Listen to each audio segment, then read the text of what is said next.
This instructional video is on installing a package. Now, packages are one of the easiest ways to get bees, and oftentimes installing them can seem a little daunting, but it's actually a very easy activity, and I'm going to take you through step by step on how to do this properly. Now, first, I just want to kind of bring us back to what we had discussed in our Purchasing Bees lecture, which is kind of coming back to some of the facts about packages. Packages are sold throughout the United States, generally through clubs and suppliers. Usually clubs will take bulk orders in the early part of the year, and that is to help with discounting some of those packages and getting packages into their area. You can also purchase them from suppliers throughout the United States. Generally, those suppliers are located in the South and in the West, is where most of our packages come from. Now, in Michigan, we typically see packages are sold as far as delivery usually occurs in April and early May. This is problematic in a lot of situations, and that is because these packages are vulnerable to cold. Oftentimes, people who are purchasing packages are installing these packages on brand new equipment, and when you install packages on brand new equipment that does not have drawn comb on it, those bees cannot thermoregulate like they normally do. And so what that means is that if you have a cold snap after a package install in Michigan, especially in northern Michigan and the UP, you can oftentimes run into a situation where you can actually freeze out your package because they cannot properly thermoregulate. This is one of the biggest issues with packages in the state of Michigan, is that we tend to see them come too early. If you are going to be purchasing packages, always try to get the last delivery of packages coming to this area. Usually by early May, we're kind of in the clear. Sometimes, winter can persist even longer than that, but you want to get them as late as possible. These are also available online. Most of your major beekeeping companies like Dayton, Man Lake, Better Bee, they all sell packages as well. So you can also get these shipped directly to you through an online source. Now, when you do get your package, when do you install it? Now, packages are essentially just a box of bees. It's a 3-pound package of bees, which is about somewhere between 8,000 and 10,000 bees.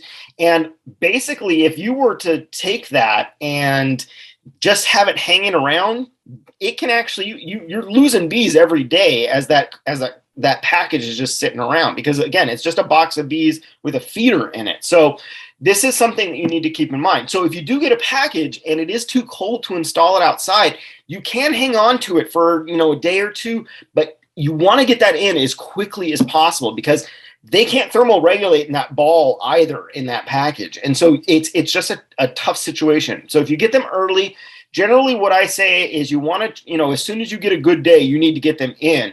But if it is cold, and by cold I mean if you're in freezing temperatures and you put them in a hive, they're just going to die. So you can still maintain that package in a basement or somewhere where it's kept a little bit warm. Now, make sure, if you are doing this for any sort of couple days or what have you, make sure you are checking that they still have feed. That feeder can that's inside of that package, that's installed when that package is put in. And by the time you get this package, they may have been in that box for 2 or 3 days by now. So they're going through that feed. You can pull that feeder can out, take a piece of wood and just cover that opening after you pull it out, and you can see if there's feed in there or not. You can actually shake it and see if there's feed. If there's not any feed in there, you're going to have to supplement that somehow. Now you can put that can back in there if it's got plenty of feed, but if it doesn't, what you can do is you can take a mason jar or a bucket feeder, like we talked about in the feed and feeding lectures, and you can just set it right on top of that open hole just so that they can access that food.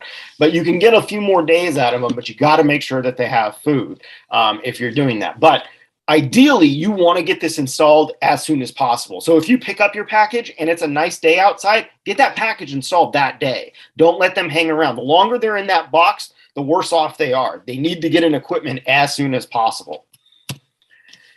All right, so once we have our day that we're going to install these, what do you do?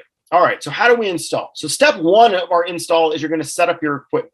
What you're going to do is you're going to set up a hive, whether it's a deep or medium hive that you're utilizing. You're going to set it on the bottom board. You're going to put that hive body on top of it, and then you're going to have your hive body with your frames in it. Now, what you're going to do is you're going to take out the middle portion of your frame. So say the middle 5 or 6 frames, you're going to take those out before you place your bees in the box. And the reason for that is that you're going to be dumping your bees right into that hive, and you want them to be able to fall into the hive and then crawl back up onto the frames. If you're dumping them out right on top of the frames, I mean, they're just right on top of the box, right at you.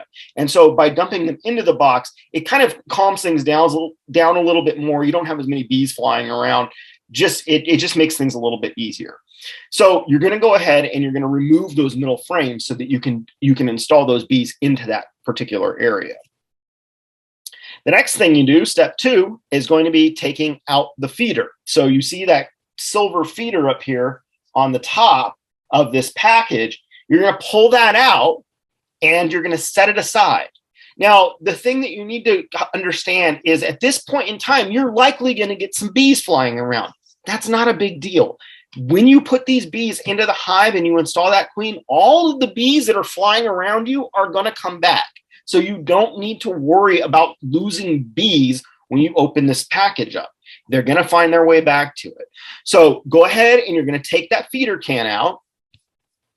And now we're going to prepare ourselves for getting ready to put this, install this package.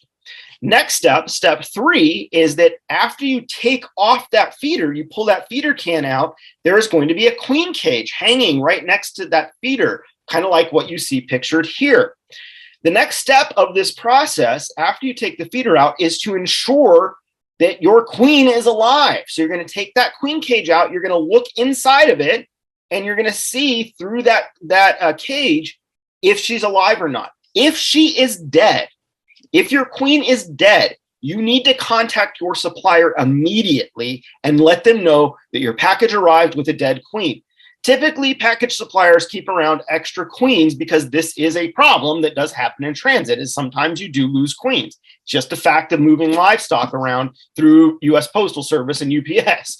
So just be aware, you need to make sure that happens. If you install this and then 2 weeks later figure out that you're not queen right, or that something was wrong with your queen or something, that's too late. At that point, that's your package at that point. So make sure you do this right away. So you're going to verify that your queen is still alive in that queen cage. The next step is that we're going to pour our bees into the hive. And this is physically pouring them into the hive. The opening where your feeder was is where you're going to be doing this. Now, this is for our typical wooden packages like you see pictured here. There's also a plastic version of this called the bee bus that has an opening at the back and front end of it that you can just open and dump right out. It's very convenient, but we typically see more of these wooden packages than you see the bee bus as far as when you get packages. So this is what you see pictured here is pretty much, that's most of the standard of what we see packages shipped in. And that is the one where you pull out the feeder can and you're going to dump those bees right out of that area where the feeder can is, right into our open area that we created by removing those frames. Now, if you need to tap the box a little bit to get those extra bees out, feel free to do that. That is totally fine. The other thing you can do is you can also, if you have some stragglers in the package itself, you can set that package right in front of the hive, and typically they will find their way into the hive from the package in a few hours, based on the queen pheromone that's in the hive itself. They'll track back to that. Now, the things you don't want to do, especially in northern Michigan and the UP, is when you're doing an install, is you do not want to use sugar syrup spray. This is something that I see on the internet a lot, where people feel like they want to hose down their packaged bees before they install them to calm them down or to keep them so they don't fly away. The bees will find their way back to the hive. They've been in this box together for a while, a few days. They're going to find their way back. Don't worry about that. You do not need to spray them with sugar syrup, especially up here, because when we do package installs, we typically are still in kind of cold temperatures. And the last thing you want to do is get your bees wet when the temperatures are not warm. The other thing you're not going to use is smoke. Smoke is something that we use to kind of I'd say remove the temperament of bees. I don't like say calming them because it doesn't calm the bees. It's not a calm reaction for them. It's calm from our perspective that we see them calming down with the smoke. But the thing about smoke is that we typically use smoke in those situations where bees are getting testy. When you're installing a package, though, these bees are already under a lot of stress, and stress is in smoke. Their response to smoke is a stress response. So by eliminating as much stress as possible, we're just making it easier on the bees. So I don't advocate for using smoke either. Dump the bees in the box and then let them be. And I don't mean that as a pun, but just let them be. They will be able to do what they need to do as soon as you get them in that box. But that's the big thing, is we need to get them in the hive as quickly as possible. The next thing we're going to do is we're going to reinstall the frames. So we're going to put those frames in gently right over where the bees were that we installed. And you may have, a ball of bees right there at the bottom, and you gently put that frame in. They'll move out of the way, but don't go in there slamming things in there and crushing bees. You're not going to be crushing bees with us. And when you're working with Bee-Wise Farms, we are very conscious about being slow, methodical, and being mindful of how we are treating our bees. So everything should be done gently and slowly when you're reinstalling these frames. All right, so we have our queen in our cage. Remember, we took her out as we were getting ready to pour our bees out. Now, when you take her out, as far as you take the queen cage out of the package, you want to set that somewhere safe, and you want to set it somewhere that's like not in the sun. Usually, I'll put it in my pocket, my top pocket of my veil, just so that she's nice and safe. But now, after you've gotten those frames put back in, now it's time to install your queen. Now, this is going to be probably a little odd sounding to some of you who have been doing this maybe for a year or two. But I'm going to explain to you why this makes sense. When we install packages, you have a queen in a cage, and typically what people think they need to do is after they install the package, they need to put that cage inside of the hive, release the cork plug on it so that the candy plug is exposed, and then you let the bees eat through that candy plug to release the queen. Now, that is the typical way to do a slow introduction for a queen. Now, for a colony that is just being introduced to a brand new queen that day, that is how you need to release a queen. You need to slow release her because they have to get used to her pheromone or else they'll just kill her. However, in all situations, 100% of the situations where packages are coming to Michigan, in 100% of those situations, those queens have been with that package for at least 2 days, likely 3 if it's coming to the UP. That means that that queen pheromone has already been accepted by that package. You do not need to leave that queen in a cage. And in fact, by leaving her in a cage and letting them slow release, you are actually increasing your chances of losing your queen to death.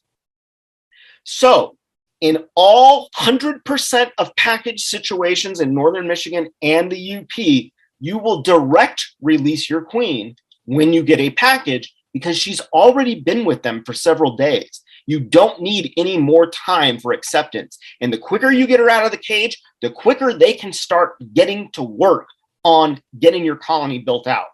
So no need for slow release. The big thing that you need to be careful, though, when you are direct releasing a queen, and let me show you this queen cage. Let's go back a couple slides. You see this particular queen cage. Now, there's several different styles of queen cages that are available, but this is one of the industry standards. You can see that there is a screen on the top of this. In all situations, there is going to be a screen on the top of your queen cage. And what that means is that when you do a direct release, you're not trying to release her out of the candy plug. You're basically going to take a pocket knife and put it underneath this screen and pop the screen off slowly. The reason you do this slowly is because if you lose your queen, if she flies away, she's not going to find her way back. That does not happen. When a queen flies, especially a mated queen, like you get in these cages with a package, especially in those situations, once she flies and lands, she's too heavy to get back up and fly again. And so you will lose her. So what you're going to do is you're going to, as you get that screen up, you're going to flip it upside down so the screen is facing down towards the frames, and you're going to get very close to those frames, and you're going to peel that screen back and let her walk out of that cage. And in fact, many times what I'll do is I'll put a little gap between my frames where I want her to go down, and just enough so that that queen cage can kind of sit in there and just be open down to the bottom, and just let her walk out. Give her a minute or two, pick up your queen cage, make sure she's not on the queen cage still, and then pull it out. And now you have direct released your queen. You do not need to worry about the slow install when it comes to queen releases with packages. Like I said, they've been with this queen for several days. They're ready for her to be out. So just let her out. All right, after you have installed your queen now, you've got your frames installed, you've got your bees put into the hive, you got your queen released, you're looking good at this point. The last piece of this is you need to close the hive up and you need to start feeding. Now, feeding 1-to-1 sugar water is imperative when it comes to installing packages. The reason for this is you're installing first in the early part of the season, and likely there is not forage available, so you need to provide food for them, number one. But it also stimulates wax drawing and brood rearing. And you need wax stimulation as soon as you install a package, because most of the time you're installing them on new equipment. So they have to draw all that wax before that queen ever starts laying and starts building up your colony strength. So you need to make sure that there's plenty of food. And you're going to leave that 1-to-1 sugar water on, refilling it as soon as it goes empty. Just refill it until they stop taking it, meaning at some point in the season, the honey flow will increase enough and they'll have enough foragers going out and collecting nectar where they will stop taking the sugar feed. And at that point in time, you can stop feeding them. But the sugar feed is going to continue to stimulate wax drawing. It basically, what feeding does is it simulates a heavy honey flow. And that's what we're trying to get happening for them to stimulate wax drawing. Now, with packages also, if you're installing it early in the season, you're also likely going to need to add pollen. If we're in a period of time where it's still kind of cold, bees aren't flying, flowers aren't blooming, pollen's not available, and that package didn't come with any pollen in it, and they're going to need pollen. So likely you're going to have to add a pollen patty as well as you get this colony established. So that's how you install a package. Pretty simple process. Not a lot of hard activities here. It's just knowing how to do it. And again, always being gentle and slow and methodical with your bees will make things a whole lot easier. Now, I know we're dumping bees out into a box, but that's the one time you're going to kind of beat them up as you're getting them into this new hive. But always make sure that you're taking care of your bees. All right, folks. I hope you enjoyed this instructional video, and we'll see you at the next one.